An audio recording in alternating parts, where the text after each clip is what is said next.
महाराष्ट्रात मतदान पार पडलंय। जवळपास 66% मतदानाची नोंद झालेली आहे। तर TV9 रिपोर्टच्या एक्झिट पोलनुसार महायुती आणि महाविकास आघाडीमध्ये काटेकी टक्कर आहे।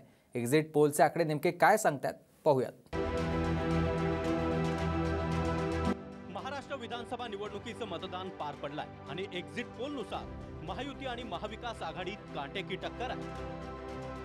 TV9 मराठी रिपोर्टर्सच्या पोलनुसार महायुतीला 129 ते 139 जागा मिळण्याची शक्यता आहे, तर महाविकास आघाडीला 136 ते 145 जागा मिळण्याचा अंदाज आहे। महायुतीमध्ये भाजपचे 81, शिंदेंच्या शिवसेनेचे 25, तर अजित पवारांच्या राष्ट्रवादीचे 23हून अधिक आमदार निवडून येताना दिसतायत। तर महाविकास आघाडीत काँग्रेसला 50हून अधिक जागा मिळताना दिसतायत, तर ठाकरेंच्या शिवसेनेचे 44 आणि शरद पवारांच्या राष्ट्रवादीचे 42 आमदार विजयी होऊ शकतात। जेव्हा जेव्हा मतदानाची टक्केवारी वाढते त्यावेळी भाजपला फायदा होतो असं आपण नेहमीच बघितलेलं आहे। आताही चांगल्या प्रकारे वाढलेली आहे, त्यामुळे आमची जी महायुती आहे, महायुतीला याचा फायदा होईल। 100% एमयूए का अलायंस मेजॉरिटी से आएगा।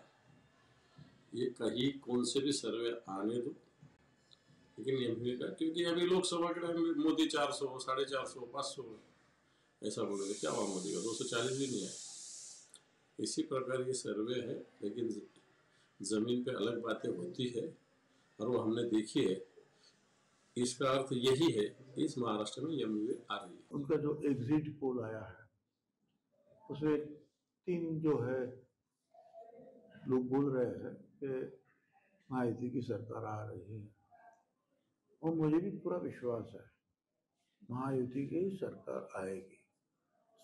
100% महायुति की गवर्नमेंट बनेगी।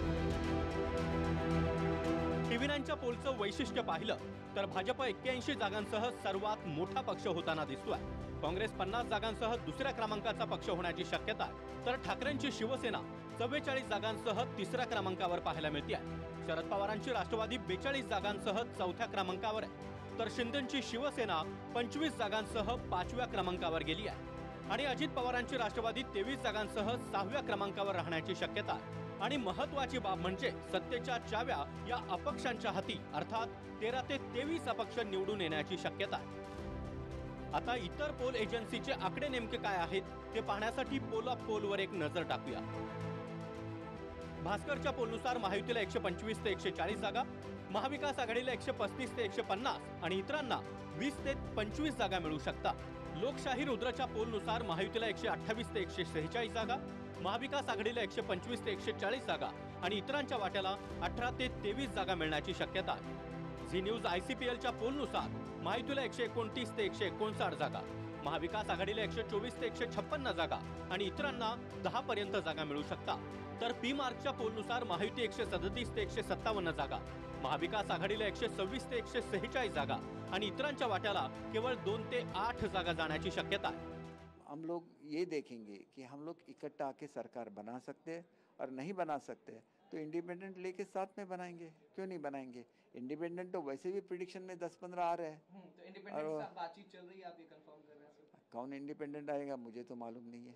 या सगळ्या निकालांच्या मध्ये अपक्ष आणि बंडखोरांची भूमिका ही फार महत्त्वाची किंबहुना निर्णायक ठरेल आणि निश्चितपणे अपक्षांचा आकडा जो आहे तो विचार करायला लावणारा आहे।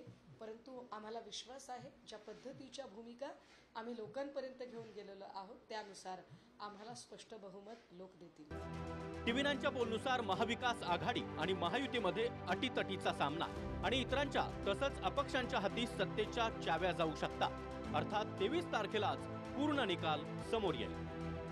Bureau report TV9 Marathi.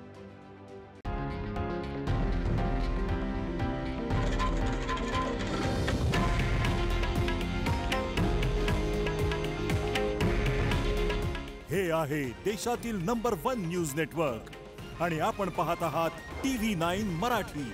काळजी तुमची, हित महाराष्ट्राचं।